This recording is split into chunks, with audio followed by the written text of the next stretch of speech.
আজকে ইফতারের জন্য আয়োজন। আমি এখানে আগে থেকেই রুটি বলে রেখেছিলাম। এখানে সবগুলো পদ বলে নিয়েছি। ওকা একে একে সব কিছু বিরান করে নেব। প্রথমে আমি লুচিগুলো দিয়ে দিয়েছি বিরানের জন্য। এপাশ ওপাশ করে লাল লাল করে বিরান করে নিচ্ছি। এখন আমি লুচিগুলো উঠিয়ে নেব। উঠিয়ে রাখবো জারিতে। এখন আমি পপ দিয়ে দেব। একে একে আমি ৬-৭টা পপ দিয়ে দিব। একসঙ্গে ভেজে নেব। ইফতারের আর বেশি সময় বাকি নেই।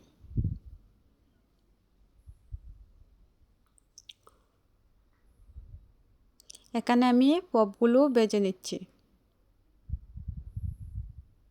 লাল লাল করে ভেজে নেব, এপাশ এপাশ করে উল্টিয়ে।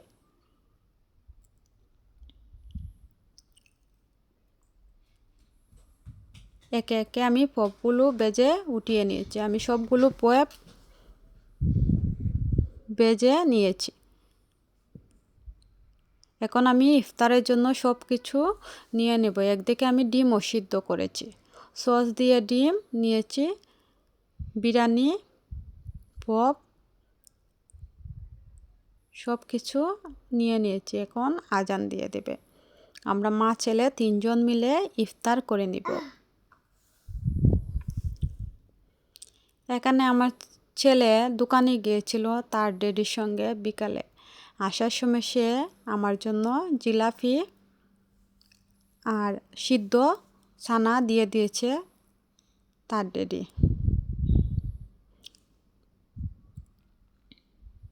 এখানে আমি জিলাপি খেয়ে নিচ্ছি।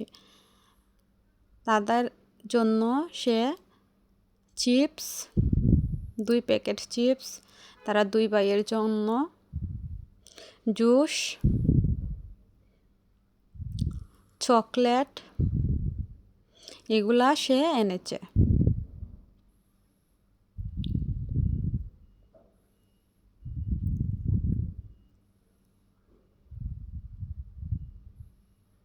সবাই বলবেন আমার ভিডিওগুলো কেমন হয়। এখানে সে বিরিয়ানিও এনেছে। এগুলো হচ্ছে মাছের বিরিয়ানি।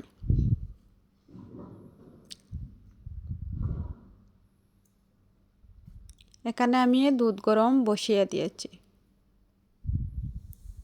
আমার দুধটা গরম হয়ে যাবে আর অন্যদিকে আমি রান্নার জন্য ফ্রিজ থেকে সবজি বাহির করব। এখানে আমি মুরগির মাংস বাহির করেছি ফ্রিজ থেকে। এখানে টমেটো, পেঁয়াজ, রসুন, কাঁচামরিচ, আলু সব কিছু নিয়ে নিয়েছি। এখানে আমার দুধ গরম হয়ে গেছে। আলু আমি কেটে নিয়েছি, সব মশলা আমি কেটে নিয়েছি। এখন আমি চুলাতে বসিয়ে দেব রান্না। আমি 2 চুলাতেই রান্না বসিয়ে দেব। একদিকে আমি আমার বাচ্চাদের জন্য আলু দিয়ে রান্না করব আর অন্যদিকে আমাদের জন্য ভুনা করে নেব। আমার বাচ্চারা আবার আলু ছাড়া বুঝে না, তাই আলু দেব তাদের মাংসে। এখানে আমি তেল দিয়ে প্রথমে গরম মশলা দিয়ে দিয়েছি। এখন পেঁয়াজ দিয়ে দেব। আস্তা গরম মশলার গোটা দিয়েছি। এখন পেঁয়াজ, আস্তা রসুন, কুচি করা আদাও দিয়ে দিলাম। 2 দিকেই আমি সেমভাবে দিয়ে দিয়েছি। এখন আমি মাংস দিয়ে দেব। আদা রসুন পেস্ট দিয়ে দেব।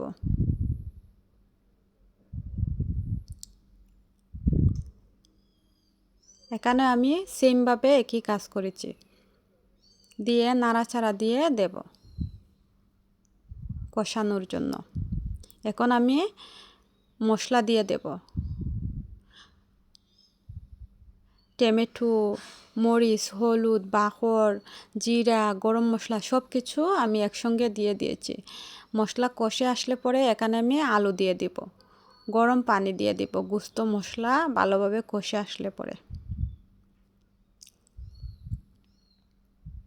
এখন আমি মাংস বোনাতেও পানি দিয়ে দেব মাংস সিদ্ধ হওয়ার জন্য।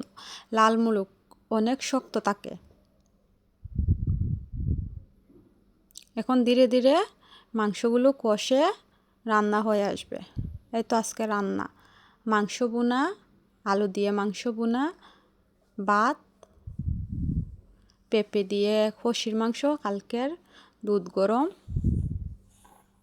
সবাই বলবেন আমার ভিডিওগুলো কেমন।